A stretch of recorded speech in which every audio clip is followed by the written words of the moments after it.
প্রিয় শিক্ষার্থী বন্ধুরা, শুভ সকালের আমন্ত্রণ। আজ আমি আসছি ঐতিহাসিক পুণ্যতোয়া করতোয়া নদীতে। বন্ধুরা, আজ আমি তোমাদের পড়াবো কাজী নজরুল ইসলামের বিখ্যাত কবিতা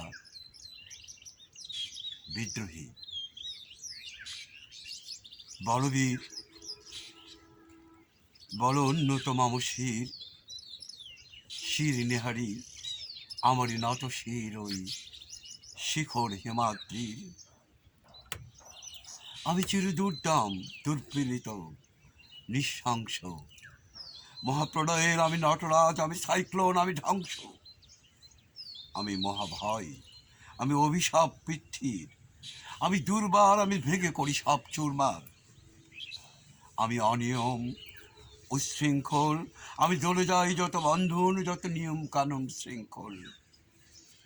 আমি মানি না কোনো আইন, আমি ভরাতরি করি ভরাডুবি, আমি টর্পেডো, আমি ভীম ভাসমান মাহিন। আমি যুদ্ধটি, আমি এলোকেশে ঝড় কাল বৈশাখীর, আমি বিদ্রোহী, আমি বিদ্রোহী সুত বিশ্ববিধাত্রী। বলবীর চির উন্নতম শির, আমি সৃষ্টি, আমি ধ্বংস, আমি লোকালয়, আমি শ্মশান, আমি অবসান নিশাবসান, আমি ইন্দ্রাণী সুত হাতে চাঁদ ভারী সূর্য, মম এক হাতে বাঁকা বাঁশের বাঁশরি, আর হাতে রণতুর্য। আমি বেদিন, আমি চিঙ্গিস, আমি আপনারে ছাড়া কাহারও করি না কুর্নিশ। আমি বজ্র, আমি ঈশান বিশানে ওঙ্কার, আমি ইস্রাফিলের সিঙ্গার মহাহুঙ্কার। আমি পিনাক পানির ডমরু ত্রিশূল, ধর্মরাজের দণ্ড। আমি চক্র ও মহাশঙ্খ, আমি প্রণাপ নাধ প্রচণ্ড। আমি খ্যাপা দুর্বাসা, বিশ্বমিত্র শিষ্য। আমি দামনল দাহ, দাহন করিব বিশ্ব। আমি উন্মন উদাসী, আমি বিধবার বুকে ক্রন্দর শ্বাস। হতাশ, আমি হতাশী, আমি বঞ্চিত ব্যথা পাতবাসী চির গৃহহারা যত পথকে। আমি অপমানিতের মরম বেদনা, বিষ জ্বালা প্রিয় লাঞ্ছিত বুকে গতিশীল। আমি উত্তর বায়ুমলয় অনিল, উদাস পুরবে হাওয়া। আমি পথিকে কবির, গভীর রাগিনী, বেনু বিনে গান গাওয়া। আমি আকুল নিধাত পিয়াসা, আমি রৌদ্র রুদ্র রবি, আমি বরুণীর ঝড় ঝড় ঝড়, আমি শ্যামলিয়া ছায়াছবি। আমি আর ফিয়াসের বাঁশরি, মহাসিন্ধির উতালা ঘুম ঘুম, ঘুম চুমু দিয়ে কবি করে নিখল বিশ্ব নিঝুম। মম বাঁশুরির তালে পাশুরি, আমি শ্যামের হাতের বাঁশুরি। আমি রুশে উঠে যাব ছুটি মহাকাশ ছাপিয়া, ভয়ে সপ্ত নর খাবিয়া যোজক, নিভে নিভে যায় কাঁপিয়া। আমি বিদ্রোহী বাহি, নিখুল আখিল বেপিয়া। আমি পরশুরামের কঠোর কোঠার, নিক্ষত্রিয় কবির বিশ্ব, আনিব শান্তি শান্ত উদার।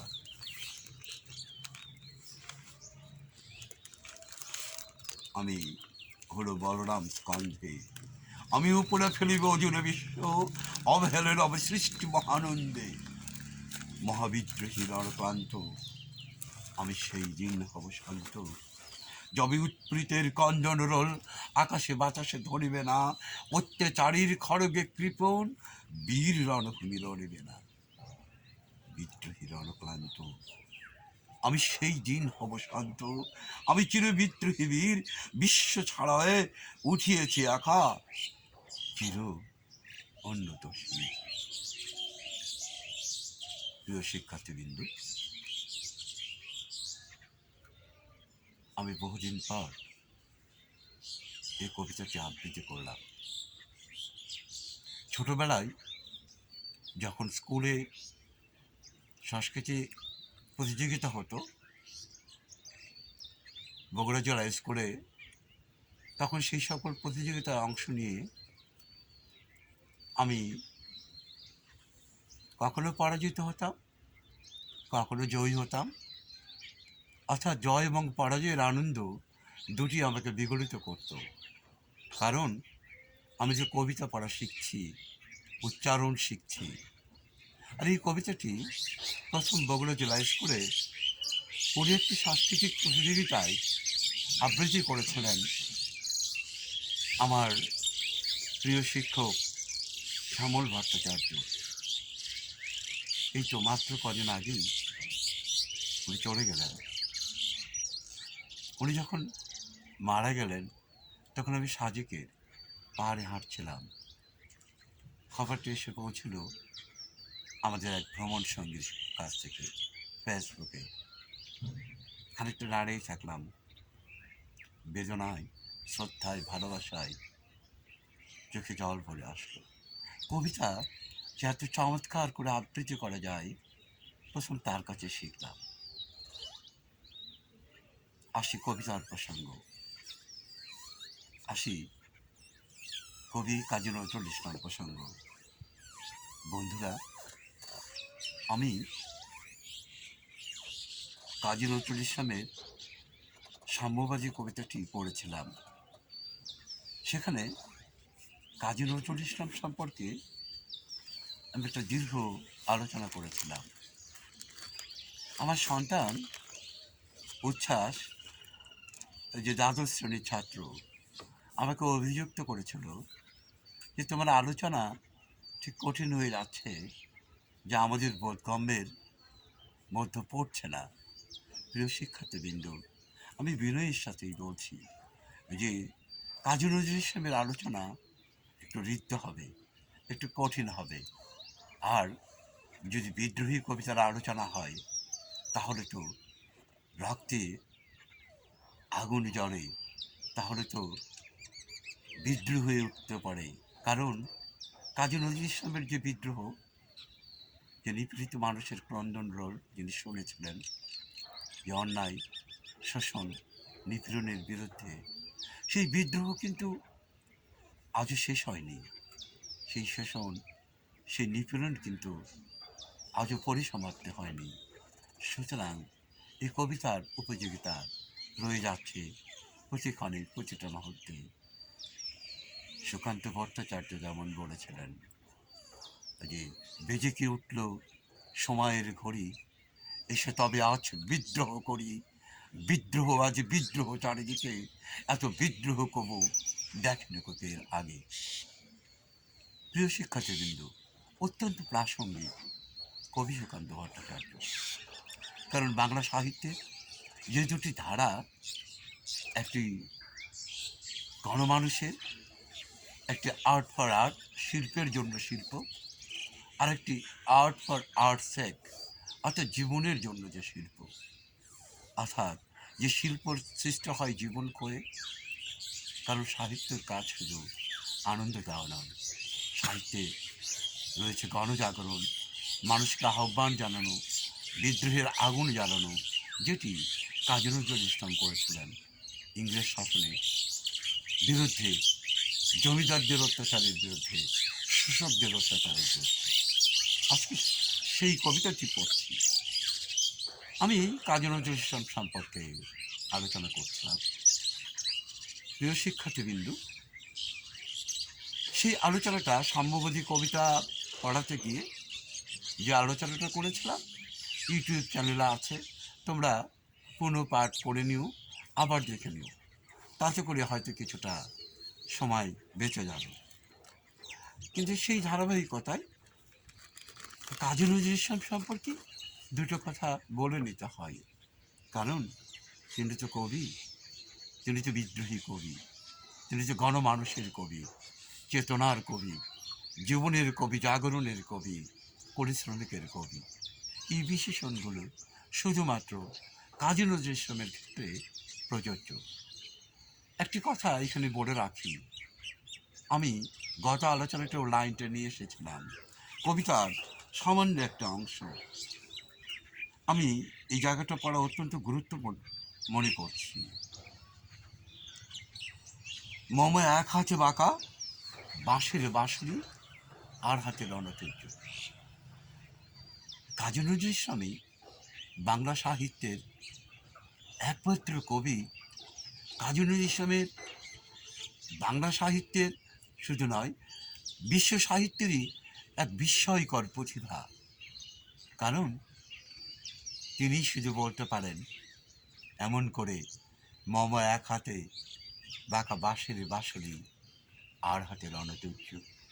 অর্থাৎ কবি জীবনের, কবির কাব্য দর্শনের একদিকে ছিল প্রেম, আর একদিকে ছিল ক্ষোভ, ঘৃণা, দ্রোহ, বিদ্রোহ।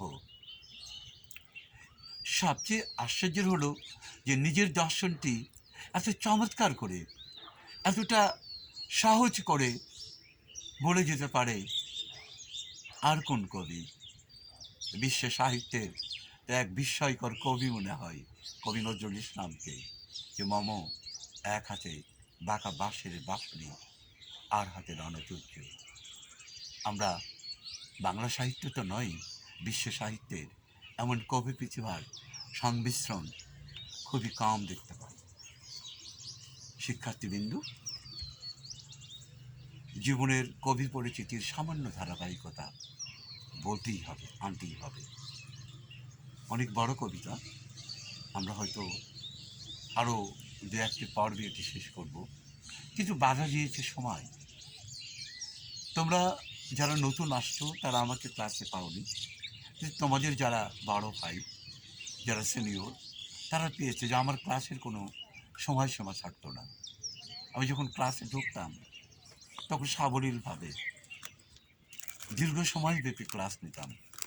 কারণ এই বিদ্রোহী কবিতা পড়ানো বা এটা তোমাদেরকে বোঝাতে গিয়ে, পড়তে গিয়ে নিজের যে আত্ম উপলব্ধি, নিজের যে আবেগ, তা তো উগলে যেতে হয়, না হলে তো পড়ানো হয় না। পড়ানো মানে তো শুধু ক্লাসে যাওয়ার আশা, সময় ক্ষেপণ, কিংবা রাষ্ট্রযন্ত্রকে বোঝানো নয় যে আমি পড়াচ্ছি।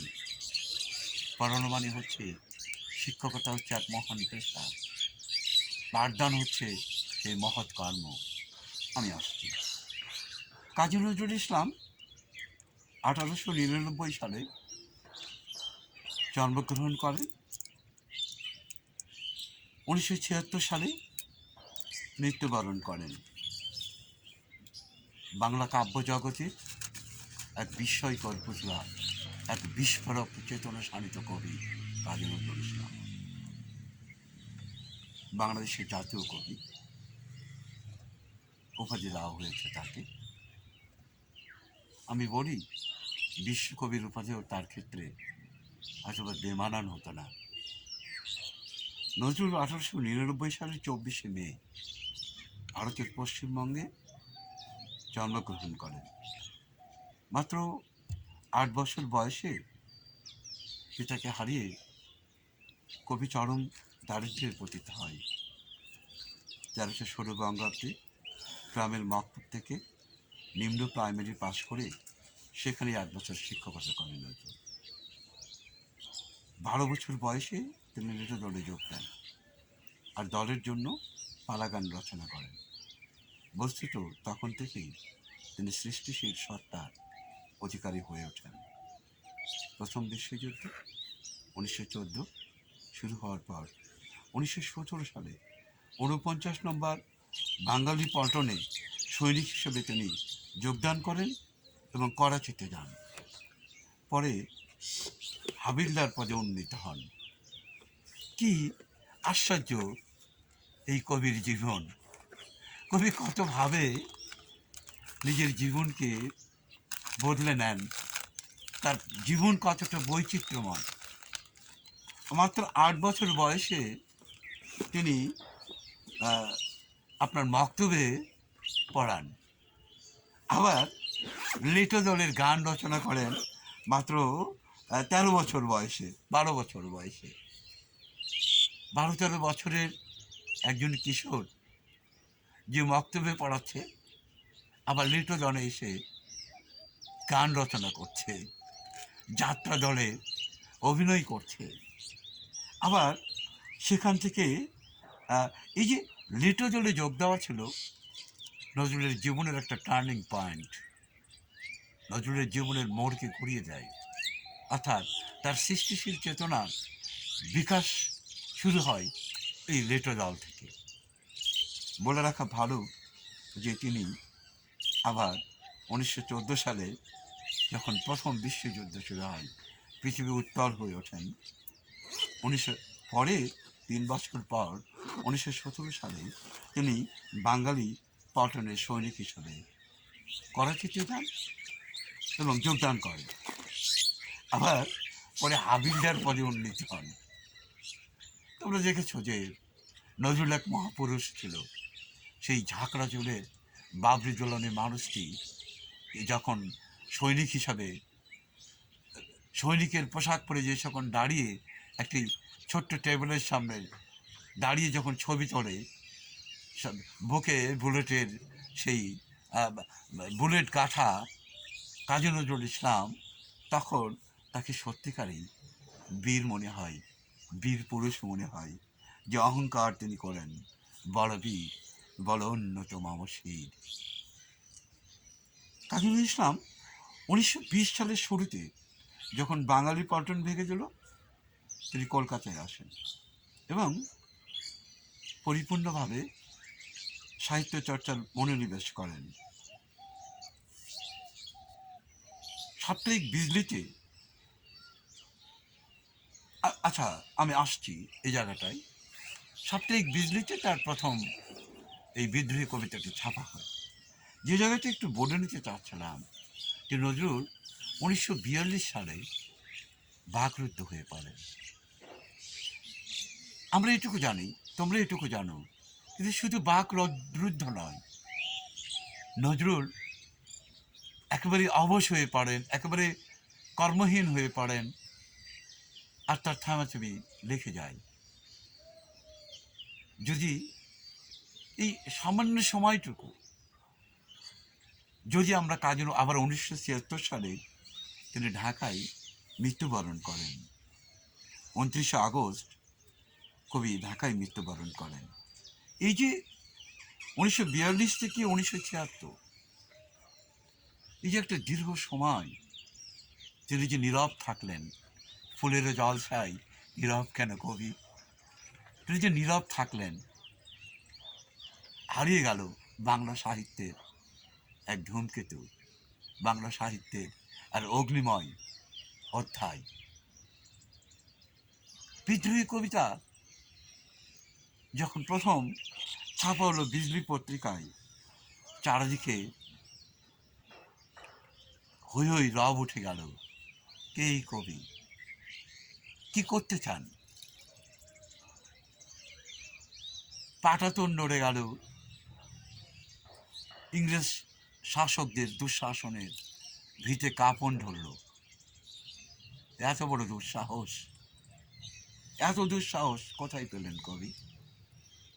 এই যে তার সংগ্রামী জীবন, এই যে রুটির দোকানে কাজ করা, এই যে সৈনিকের জীবন, এই যে রাষ্ট্রের সাথে যুদ্ধ, এই যে নিপীড়িতের পক্ষে দাঁড়িয়ে যাওয়া, এই যে দুঃশাসনের বিরুদ্ধে কথা বলা, এত সাহস তিনি কোথায় পেলেন? আমি আবারও বলি, বাংলা ভাষা সাহিত্যের যে 2-4 জন সাহসী মানুষ ছিলেন, তার মধ্যে কবি নজরুল ইসলাম অন্যতম। অন্যতম বলছি এই কারণেই যে সাহস কিন্তু কবি সুকান্ত ভট্টাচার্যও দেখিয়েছেন, এ সাহস কিন্তু মানিক বন্দ্যোপাধ্যায় দেখিয়েছিলেন। আমি শুধু এটুকু বলবো যে এত বিদ্রোহ আমরা দেখিনি এর আগে, যেটা কাজী নজরুল ইসলামের কাছ থেকে আমরা দেখলাম। শিক্ষার্থী বন্ধুরা, কাজী নজরুল ইসলামের যে সাথে যে বিশেষণগুলো আমি যুক্ত করেছি, তা বোঝা যাবে তার কয়েকটি কাব্যগ্রন্থের নজরুল রচিত কিছু কবিতা এবং কাব্যগ্রন্থের নাম দেখে আমরা সহজেই বুঝতে পারব যে কেন তিনি বিদ্রোহী কবি। অগ্নিবীণা, বিষের বাসী, সাম্যবাদী, সর্বহারা, প্রলয় শিখা কবিতা, মানুষ এবং বিদ্রোহী। আমরা নজরুল রচিত এইসব কাব্যের মধ্যে বিদ্রোহ খোঁজার চেষ্টা করব। যেমন অগ্নিবীণা, যে বীণায় আগুন জ্বলে, অগ্নি অর্থাৎ আগুন, আর বীণা যেখানে সুর ওঠে একসাথে। যে বীণায় আগুন জ্বলে, যে বীণা পুঁথিবাজির বিরুদ্ধে জ্বলে ওঠে, যে বীণা শোষণের নিপীড়ন এবং অন্যায়ের বিরুদ্ধে জ্বলে ওঠে। বিষের বাসী, বলে রাখা ভালো, এই অগ্নিবীণা কাব্যগ্রন্থেরই দ্বিতীয় কবিতা বিদ্রোহী। বিষের বাসী, বিষ মানে তো ব্যথা, বেদনা, আর বাসি। এতদিন জানতাম যে সুরের ঝঙ্কার তুলে মানুষের হৃদয় কাড়ে প্রেম বিরহে বাসি, কিন্তু প্রথম নজরুলের কাছ থেকে আমরা সেই তথ্য পেয়ে যাই, সেই শিল্প আমরা পেয়ে যাই যে বাঁশি বিষেরও হয়, বিষেও কখনো কখনো, বাঁশিতেও কখনো কখনো বিষ ঝরে, বিষাদের সুর ওঠে। আর কাজী নজরুল ইসলামের বাঁশিতে যে সুর বাজে, তা বেদনার, তা কষ্টের।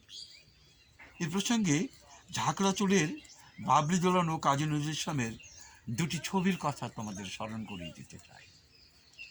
তোমরা দেখেছ যে একটি ছবিতে কাজী নজরুল ইসলাম বীণা হাতে মগ্ন আছেন, একটা স্থির ছবি। আর একটি ছবিতে দেখবেন যে কাজী নজরুল ইসলাম বাঁশি দিয়ে সুর তুলছে। দুটো ছবি যে কোনো নরনারীর হৃদয় কেড়ে নেয়, খানিকটা থমকে যেতে হয়, কে এই মহাপুরুষ? তোমরা স্মরণ করতে পারো প্রিয় শিক্ষার্থীবৃন্দ, যে আমার দুটি অনলাইন ক্লাস, সাম্যবাদী ক্লাস, সেখানে এই প্রাসঙ্গিক কিছু আলোচনা ছিল। তোমরা একই সাথে মিলিয়ে দেখতে পারো। আজ আমি তোমাদের এই নতুন পাঠ্যসূচির অন্তর্ভুক্ত এই কবিতাটি নিয়ে আলোচনা করছি। একটি ধারাবাহিকতায় আমরা এই কবিতাটিকে নিয়ে আসছি, যে বিদ্রোহী কবিতাটি কাজী নজরুল ইসলামের ঐতিহাসিক এবং প্রতিনিধিত্বশীল কবিতা। বিদ্রোহী কবিতাটি এতই শক্তিশালী যে বলা হয়ে থাকে কাজী নজরুল ইসলাম বিদ্রোহী কবিতা লেখার পরে যদি আর কোনো সাহিত্য সৃষ্টি না করতেন, আর কোনো কবিতা যদি রচনা না করতেন, তবে কাজী নজরুল ইসলাম আজীবন বিদ্রোহী কবি হিসাবে মানুষের হৃদয়ে থেকে যেত। আমরা স্মরণ করছি, শ্রদ্ধা জানাচ্ছি আরও একবার আমার পক্ষ থেকে, আমার ছাত্রছাত্রীদের পক্ষ থেকে, এই সমকালীন সময়ের নিপীড়িত মানুষের পক্ষ থেকে। যেখানে শোষণ, যেখানে নিপীড়ন, সেখানে যেন আর একবার কাজী নজরুল ইসলামের প্রয়োজন ছিল, যেন তার পুনর্জন্ম ফিরে আসা আজকেরই তোমাদের বার্তা। 1890 সালের 11ই জ্যৈষ্ঠ বর্ধমান জেলার চুরুলিয়ায় তার জন্ম। ধূমকেতুর মতো বাংলা সাহিত্যে যার আবির্ভাব, আবার হঠাৎ করেই তার প্রস্থান। বিদ্রোহী শব্দটি অর্থ আমরা জেনে নেই। বিদ্রোহ মানে দ্রোহ, আগুনে জ্বলে ওঠা, সকল অন্যায়, অত্যাচার, শোষণ, নিপীড়নের বিরুদ্ধে প্রতিবাদ করা। পৃথিবীতে যেসব শোষণ বঞ্চনার ইতিহাস আছে, যুগ যুগ ধরে যেমন শোষণ বঞ্চনা হয়েছে, তেমনি আছে অসংখ্য দ্রোহ, বিদ্রোহ, আন্দোলন, সংগ্রামের ইতিহাস রয়েছে। শাসক আর শোষকের বিরুদ্ধে রক্তদানের মহান ইতিহাস। রাইফেল, বায়োনেট, বুলেট, বন্দুক, কামান কখনোই সেই বিদ্রোহকে স্তিমিত করতে পারেনি। তোমরা যদি কাজী নজরুলের জীবনীটা একটু কষ্ট করে খুঁজে দেখো, তবে দেখবেন তিনি জেল খেটেছেন। তিনি অন্যায়ের বিরুদ্ধে মাথা দিতে পারেননি, জেলে গিয়ে অনশন করেছেন, প্রতিবাদ করেছেন। অর্থাৎ বিদ্রোহ ছিল কাজী নজরুল ইসলামের রক্তের ভিতরে। বিদ্রোহীকে তিনি ধারণ করতেন, তার লিখাই যেমন তেমনি তার রক্তে। কিন্তু মনে রাখেন যে কাজী নজরুল ইসলাম যেন সেই সিধুকানি, বিশ্বমুন্ডা, ক্ষুদিরাম, শহীদ প্রফুল্ল চাকি, তিতুমির, কিংবা বীরকন্যা প্রীতিলতা, কিংবা আমাদের এই চাঁপাইনবাবগঞ্জের ইরামিত্র, ঠিক এই যে কাজী নজরুলের সেই বিদ্রোহী কবিতার এরা উত্তরসূরি, কিংবা কখনো কখনো বিদ্রোহের সেসব ঐতিহাসিক বিদ্রোহের ইতিহাসের পুনঃপাঠ কাজী নজরুল ইসলাম। কাজী নজরুলের সেই ইতিহাস শোষকের প্রতি ঘৃণা, ক্রোধ, ক্ষোভ উদ্রে ওঠে। তখনই কবি কাজী নজরুল ইসলাম বিদ্রোহী কবিতা লেখার সাহস দেখান, মাথা তুলে দাঁড়ান, আমি চিরবিদ্রোহী বীর।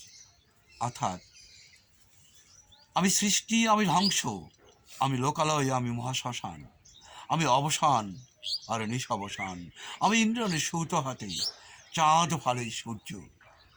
কি চমৎকার! মামা এক হাতে বাঁকা বাঁশের বাঁশুরি, আর হাতে রণদূর্য। তার অগ্নিবীণায় যে সুর ওঠে, সে সুর সমগ্র ভারতবর্ষে ছড়িয়ে পড়ে। সমস্ত শাসক আর শোষকদের হৃৎপিণ্ড কেঁপে দেয়। বিদ্রোহী কবিতার ছন্দ, উপমা, অনুপ্রাস আমাদের হৃৎপিণ্ডে, আমাদের রক্তে এক ধরনের আগুন জ্বলিয়ে দেয়, এক ধরনের অগ্নিস্ফুলঙ্গের সৃষ্টি করে। বড় বীর, বড় উন্নত মম শির, শির নেহারি আমারই নত শির, ওই শিখর হিমাদ্রি।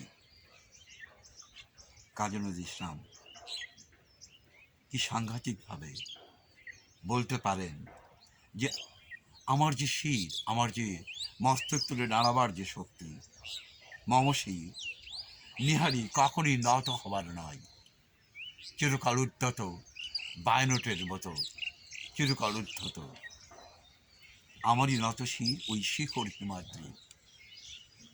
আমার এই শির কতটা উঁচু যে তা হিমালয়ের শিখর চূড়াকে ছাড়িয়ে যায়, এতটা উদ্ধত তার শির।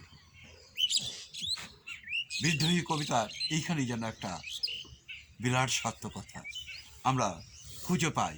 কতটা সাহস থাকলে, কতটা চমৎকার করে বলা যায় যে আমার শির এতটাই উঁচু যে তা হিমালয়কে স্পর্শ করতে পারে। আমরা এই কবিতা পাঠে আমরা শিউরে উঠি। আমি যতবারই এই কবিতা পড়েছি, আজকেও পড়লাম। এই কবিতা পড়ার জন্য যেন একটু সাহস দরকার হয়। তোমরা যখন কবিতাটি পড়বে তখন তোমরা একটু সাহস নিয়ে পড়বে। আর কবিতাটি পড়ার আগে তোমরা একটু টিকা এবং এই যে জটিল কিছু শব্দ স্বভাবগতভাবেই নজরুল সাহিত্যে ব্যবহৃত হয়েছে, সেগুলো তোমরা যদি একটু জেনে নাও। যেমন এখানে কিছু ধর্ম অবতারের নাম করা হয়েছে, যেমন এখানে ভীমের নাম করা হয়েছে। এই যে আমাদের যে পৌরাণিক যে চরিত্রগুলো, সেগুলোর সঙ্গে যদি তোমরা একটু পরিচিত না হও, তবে এই কবিতা বোঝা এবং পাঠ করা কিন্তু কষ্টকর হবে। শুধু কি দ্রোহ বিদ্রোহ না, শব্দের যে বিন্যাস, যে শব্দ চয়ন এবং যে কৌশলনী ব্যবহার করলেন এই কবিতায়।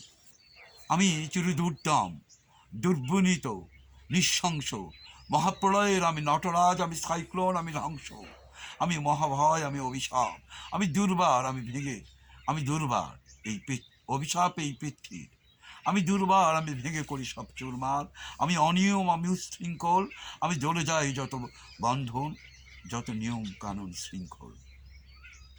কবিতায় কিছু শব্দ তোমাদেরকে চিন্তায় ফেলবে। তাহলে এই যে কবি বলেন, আমি চির দুর্দম, যাকে দমানো যায় না, থামানো যায় না, দুর্বিনীত, যে কখনো দুঃশাসনের কাছে মাথা নত করে না, নৃশংস, মহাপ্রলয়ের আমি নটরাজ। তাহলে কাজী নজরুল ইসলাম কি নৃশংস হতে চেয়েছেন? হ্যাঁ, নিশ্চয়। তিনি তো নিজেই সাক্ষ্য দিচ্ছেন যে আমি নৃশংস, আমি মহাপ্রলয়ের আমি নটরাজ। মহাপ্রলয়, পৃথিবী যেদিন ধ্বংস হয়ে যাবে, সেদিন যে নটরাজের আবির্ভাব করবে। আমি সাইক্লোন, আমি ধ্বংস। কেন সাইক্লোনের, কেন সাইক্লোন? সেই মহাপ্রলয়ঙ্কারী ঝড়। আর কেন তিনি ধ্বংস? আমি মহাভয়, আমি অভিশাপ এই পৃথিবীর। তিনি বলছেন আমি এই পৃথিবীর অভিশাপ, আমি ভয়। কেন এই বিশেষণগুলো নিজের নামের সাথে যুক্ত করলেন নজরুল? কেন সাক্ষ্য দিলেন যে আমি নৃশংস, আমি দুর্বিনীত, আমি চির দুর্দম, আমি চির বিদ্রোহী বীর, আমি ধ্বংস, আমি সাইক্লোন, আমি অভিশাপ এই পৃথিবীর অভিশাপ হিসেবে নিজেকে কেন তিনি দাঁড় করাচ্ছেন? কেন এই নৃশংসতা, এই নৃশংসতা, এই ধ্বংস, এই সাইক্লোন, এই ভয়, এই দুর্বার, এই ভেঙে ফেলার যে ঘোষণা, তা হচ্ছে পৃথিবীতে যত অন্যায়, দুঃশাসন, নিপীড়ন, নির্যাতন আছে, তার বিরুদ্ধে কবি নৃশংস। কারণ কবি বলেছেন অভিবাদন গ্রহণ করতে হয় উঁচু শির অবনত করে, আর তরবারি গ্রহণ করতে হয় নিচু শির উঁচু করে। এই আমাদের কবি কাজী নজরুল ইসলাম। আর এই বিদ্রোহী কবি আজ এখানে থাক, আবার দেখা হবে আগামী কোনো পাঠে।